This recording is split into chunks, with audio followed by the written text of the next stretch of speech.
They called him Rigo. That was the nickname from his family and loved ones. We met all of them outside of the home where this shooting happened early Saturday morning. I've covered several vigils in my career, and this one was really tough. We're showing you what the unexpected loss of life looks like. Children and adults carrying candles, balloons, even pictures. But what's worse than the sights are the sounds. The mother of 18-year-old Rigoberto Esparza wailing, crying, kneeling at the very spot where her son was killed outside this rental property in the Montbello neighborhood near 50th and Quentin. The shattered windows tell a horrific story. He was just a happy kid, a loving father. Joanne Galbadon is his aunt. She spoke with us before tonight's vigil. He might have been in the wrong place at the wrong time. But he was here at a house party. It's what many teens do. Neighbors I spoke to say there are at least 30 rounds shot off here. The only person shot, Esparza, who was a father of a young boy. He was really happy being a father. Now my baby has to grow up without his father, just over people that do stupid things. We're all united through baby Rigo. Tonight, his mother issuing a passionate plea to the public to stop the violence. It's not fair. They took somebody's son, somebody's father, somebody's brother, somebody's grandbaby, somebody's nephew.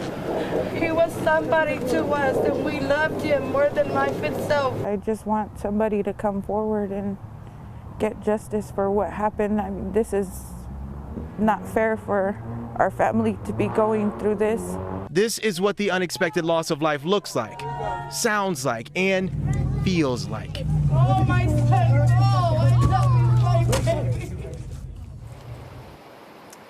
Esparza's baby boy turns 1 next week. The birthday plans now shifting to burial plans for that family. I'm Joshua Short, Fox 31. Miranda Fresquez lay on the ground outside of a Montbello Airbnb for hours, waiting for her son's body to be taken away. Police tape separated her from her 18-year-old son, Rigoberto Esparza III, laying lifeless in the driveway with the bullet that shot through his torso still lodged in his arm. Fresquez begged the officers at the house to let her hold him one last time as they pleaded for her to go downtown with the other police officers. But as long as her son was laying on the cold, hard ground, so would she. Fresquez stayed in the spot all night. When the coroner finally retrieved the body in the morning, she chased after the van as it drove away. She was quoted as saying, "All I could think about is how alone he probably felt," she says. "He died on that fucking floor all by himself."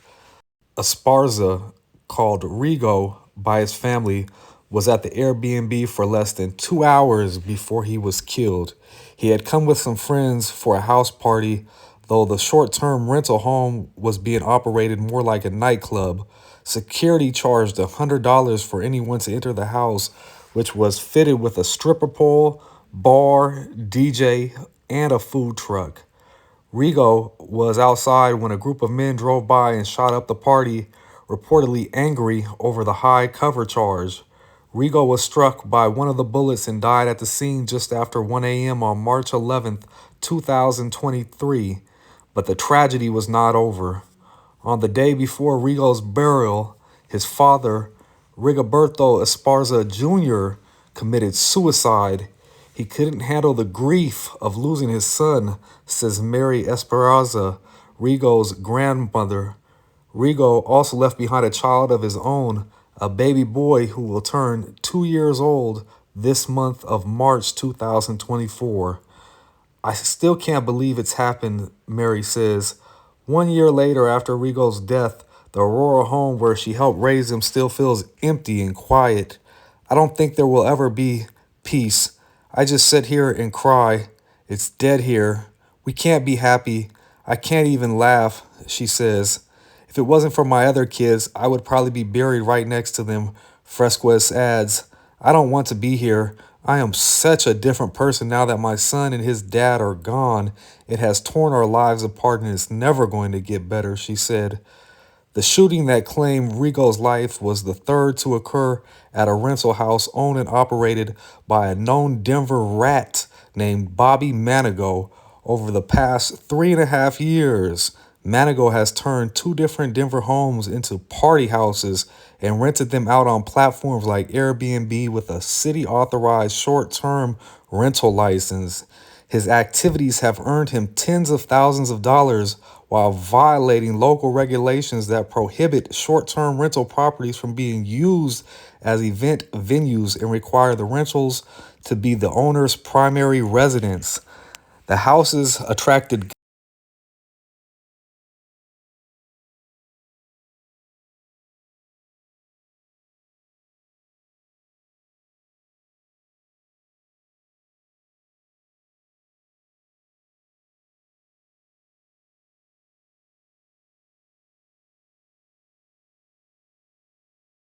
gun violence, fights, property damage, and a burglary, and several noise complaints all before Rigo was killed.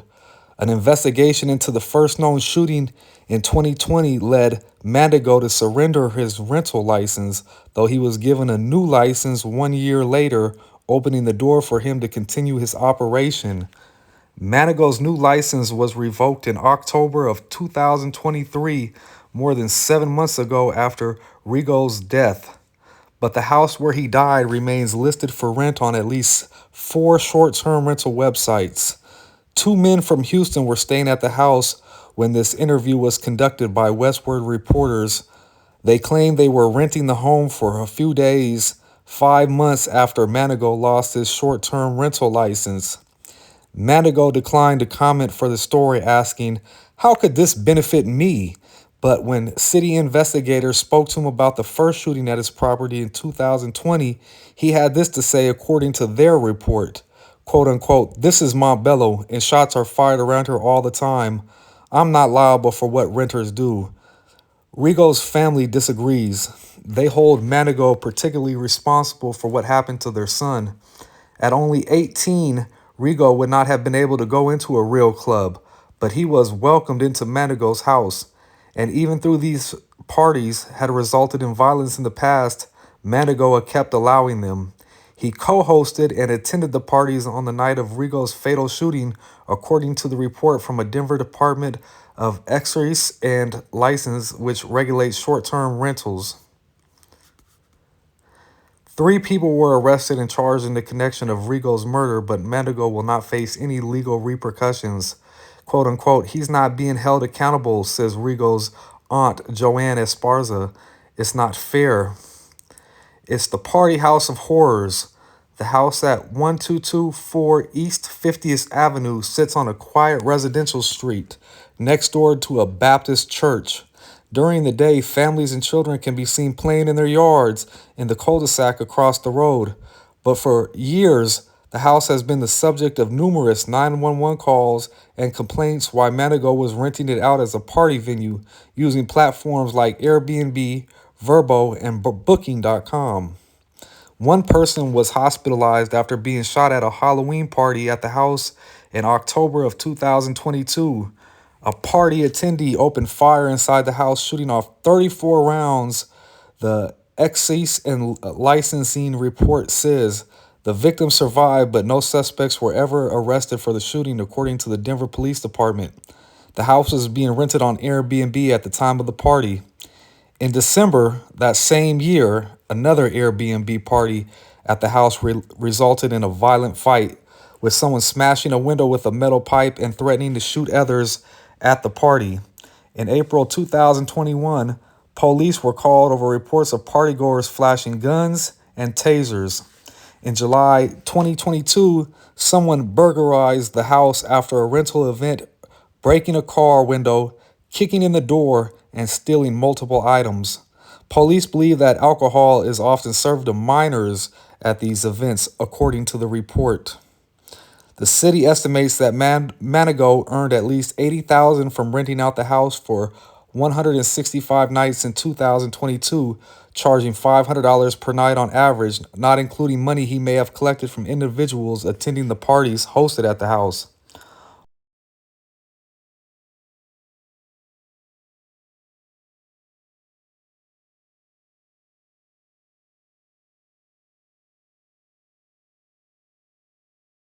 All of these behaviors violate city regulations that prohibit short-term rental properties from being used as event or party venues and from operating in a manner that adversely affects the safety or welfare of the neighborhood. Denver also requires that short-term rental operators live in the rental as their primary residence, which the report concluded Manigo was not doing. In addition, the events held there likely go against the Airbnb's policy of banning open invite parties. The March 2023 party where Rigo was killed was advertised by a promoter and marketed on social media, Fresquez says. She provided a flyer for the party that says Rigo Center. While Manigo rented out the house to host to other people's parties, he also attended or co-hosted them, working with promoters to advertise the event and charging hefty entrance fees at the door. Manigo co-hosted the party where Rigo was killed, according to the city report. Quote unquote, Manigo was marketing and running the house as a club, not a short-term rental, completely abusing the way he was using the property, the report found. Quote unquote, Manigo was marketing and running the house as a club, not as a short-term rental, completely abusing the way he was using the property, the report found. Quote unquote, neighbors are scared every time they see someone enter the residence. They're concerned that there will be a shooting and that their house or vehicles are going to be struck. Neighbors shouldn't have to live in fear of what's going on next door to them, one neighbor was quoted. Neighbors declined to speak to Westwood for the story, but Fresquez says she's got the same response when she tried to talk to one of the neighbors shortly after her son's death. Quote, she was terrified. She says she didn't want any problems. Despite the many incidents that occurred at the rental house, the city was not aware of them until Rigo's murder, says Eric Escarado, spokesman for the Denver Department of Excise and Licenses. He says the department immediately took action after learning that the incidents in May, 2 months after Rigo's death, and 2 years after the first police reports in April 2021. Quote unquote, as soon as the department had information about previous incidents, the city asked the booking platform to remove the listings from their platform as the city completed the investigative process, Escarado says. Once the investigation was complete and the city had the necessary information to revoke the license, the city took action. While Manigo's rental listings on Airbnb and Booking.com do appear to be gone, when the story was published, it remained on Vrbo, Home2Go, TripAdvisor, and Flipkey, where the house was listed for rent as of March 18th at between $200 and $400 per night. The Vrbo listing advertises the house as 420 friendly, with parties and events allowed on site, featuring photos of a stripper pole, massage table, light-up jacuzzi tub, pool table, and bar. The listings on the Home2Go, Flipkey, and TripAdvisor have been removed since the story was published. As of March 20th, Vrbo has the listings still up. The TripAdvisor listing since it was last updated in 2024, meaning that it has been active since Manigo's short-term rental license was revoked last October. The most recent review on Vrbo is from mid-June, 1 month after the city attempted to remove the house listing on booking platforms. A great fit for a bachelor party, the reviewer was quoting as writing. When the Westwards stopped by the house on March 1st, 2 men staying there said they were renting it while in town for a club opening. They declined to identify what platform, if any, had been used to rent the house. This isn't the first rental property Manigo has abused. Before he was granted a short-term rental license for 12240 East 50th Avenue in December of 2021, he held a license for 5516 Sable Street from 2018 to 2020. Many of the same kind of incidents occurred at that house, according to the city reports. There was a shooting inside 5516 Sable Street in August 2020 while it was being rented for a party via Airbnb.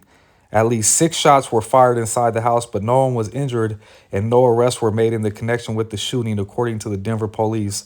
Just like the house on 50th Avenue, the Sable Street house was used as a party venue, complete with a stripper pole and ATM in the basement, and Manigo admitted that he did not live there.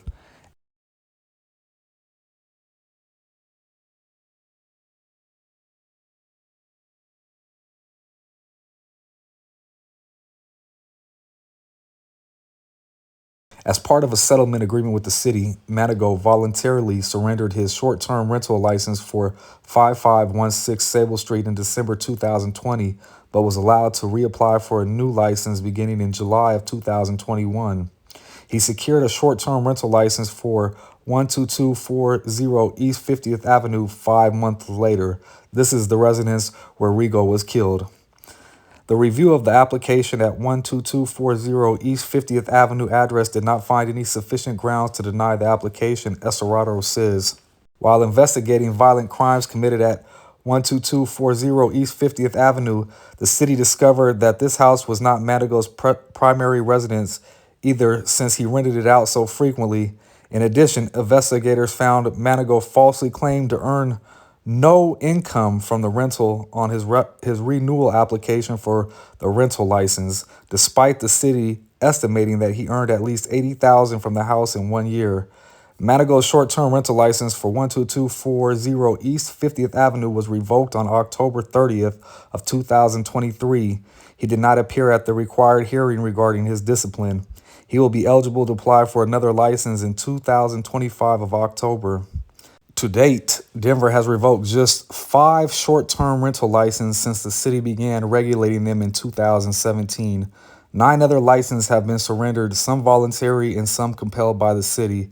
Manigo is one of the only owners to ever lose a license more than once and the first person to lose a license since 2020. Police were notified about violence and disruptive incidents occurring at Manigo's 50th Avenue house beginning in April of 2021, while the issue with the license committee apparently didn't begin its investigation into the rental until May of 2023.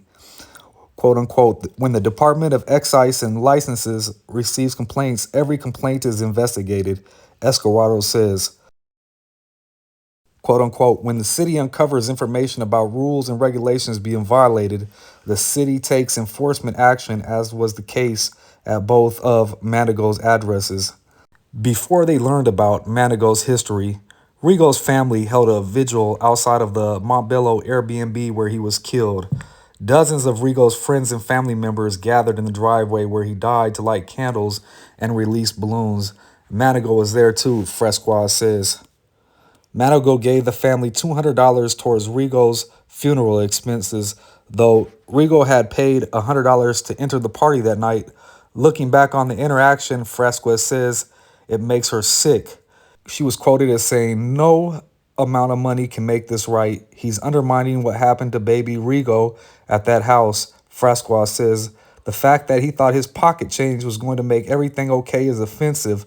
No amount of money is worth his life. Rigo's family describes him as an exceptionally kind person, a friend to many, even if they weren't friends to him. When he was 10, he was asked to donate to his brother's presents to the homeless. As a teenager, he was always there to drive his family members to work and help others fix their cars. Fresquez says she would call Rigo whenever she had questions about anything from life advice to how to remove a stain from a carpet. She still finds herself dialing his phone number today when she needs help with something. He wasn't much of a partier, spending most of his weekends with his newborn baby. The party where Rigo was killed was the first one he had been to in nearly half a year, his family claims. Fresquez says she and Rigo's father struggled with addiction and legal trouble when Rigo was young, so he wanted to be a better role model for his own child. He had plans to go back to school and become a barber. Now, Rigo's baby will grow up only knowing his father through photographs. Fresquez reflects on a recent visit with her grandson, watching him play at the gravesite of Rigo and his grandfather. That's how he has to play with his dad, she says through tears. He has to go to the cemetery. That's the hardest part, she added. To watch Rigo's son have to call him Dada through a picture. He was a good kid and a good man. He had so many goals in his life. He was ready to do all these things, and unfortunately, he didn't make it. 3 people were arrested and charged in connection to Rigo's murder. 20-year-old Joseph Lash, 19-year-old Aja Scott, and 20-year-old Daniel Villages. According to the arrest affidavit, Lash and Scott allegedly fired between 41 and 52 rounds at the Montbello rental house at random, striking Rigo once. The men were reportedly angry about having to pay $100 to enter the party, which they saw advertised on Facebook. Villages allegedly drove the car using the drive-by, circling the party 3 times as the passengers prepared for the attack and then opened fire. Lash and Scott were both charged with first-degree murder, according to the Denver District Attorney's Office. Lash pled not guilty on February 29th, with his next court appearance scheduled for April 11th. Scott has a preliminary hearing on May 24th. Villages was sentenced to 12 years in prison, but the sentence was suspended on the condition that he was to complete 5 years in the youth offender system.